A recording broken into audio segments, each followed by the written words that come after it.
Hey, welcome back. I know it's been a while since my last update, but I've been waiting for a lot of parts to be shipped from the UK, so that has taken some time. You can see things are stripped down quite a bit. I've got to find out what's going on, what repairs need to be made, what parts need to be replaced, and so I've had to tear things apart before I can build it back up again. So cab's gone, side tanks are gone, and now I can get at everything that I need. Let me zoom in and show you some close-ups and some of the things that I'm working on right now. This little circuit here houses a glass tube, and that shows you where the water level is in the boiler. And this tube is cracked and broken on the ends, and it's calcified on the inside. It needs to be replaced. I ordered some new tubing, and it finally came in, but it needs to be cut down to size. So let's tackle that next. Well, I put a marking on the glass where it needs to be cut. Now this is a typical glass cutting tool. It's got a little tiny scoring wheel on it and your typical slots here for slipping it onto a piece of glass and snapping it. I'm going to use it just a little bit differently. I made a little wooden jig, and the tool fits in here, and the glass rod that needs to be cut will fit in this slot here, and I'm going to roll this tube and score it all the way around and then break it. So that's our procedure.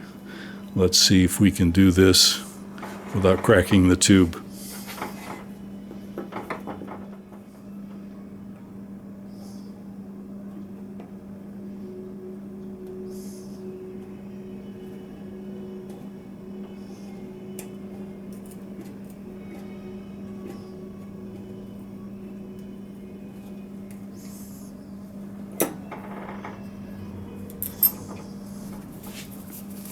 Okay, now I'm going to put some gloves on, and I'm going to snap the tube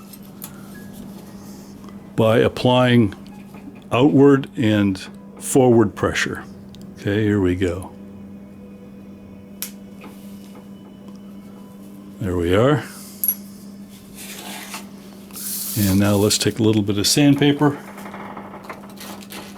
and dress up that edge.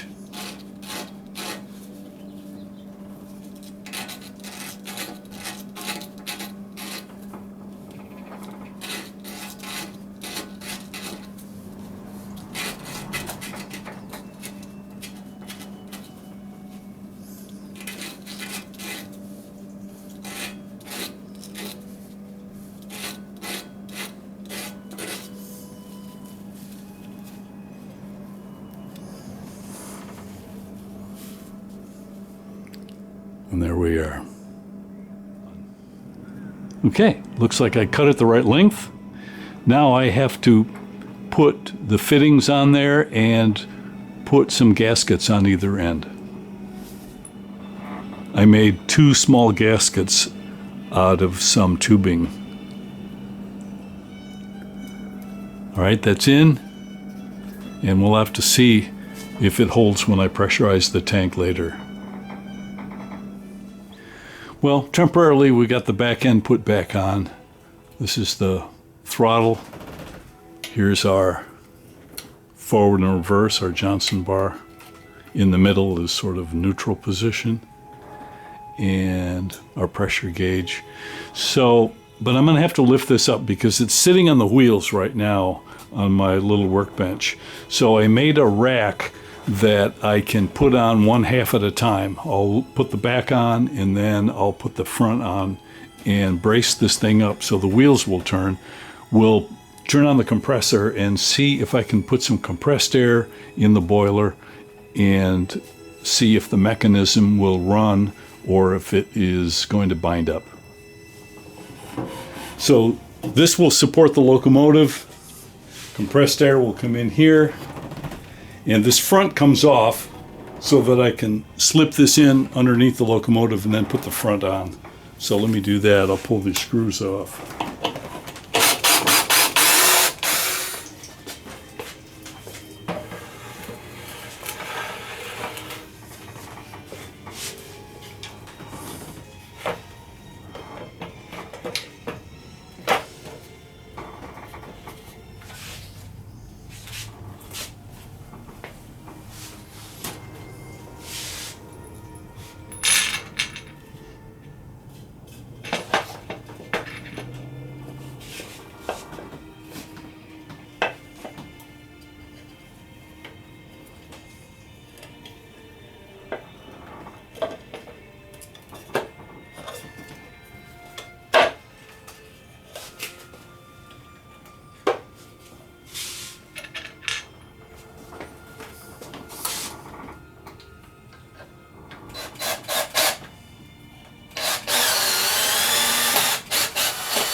Alrighty, so now the mechanism should spin freely and it's safely supported up off the drivers.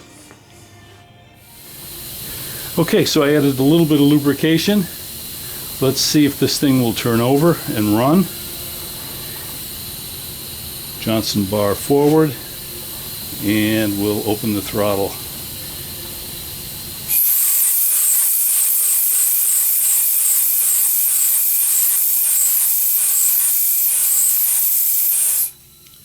Whoa, that's a good sign. Let's get a little closer view here. Forward.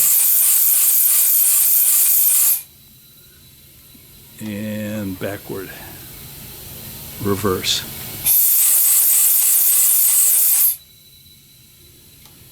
Forward. And I'm out of air. We'll have to wait for the compressor. Forward.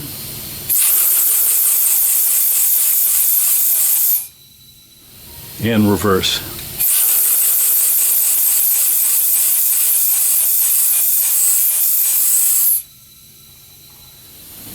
Well, this update's been long overdue, but I'm going to leave it right there for now. I've got to search for leaks, and I've got lots of problems to solve.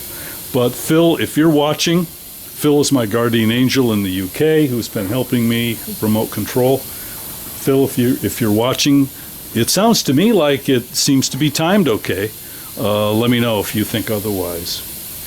And I'll see you guys next time.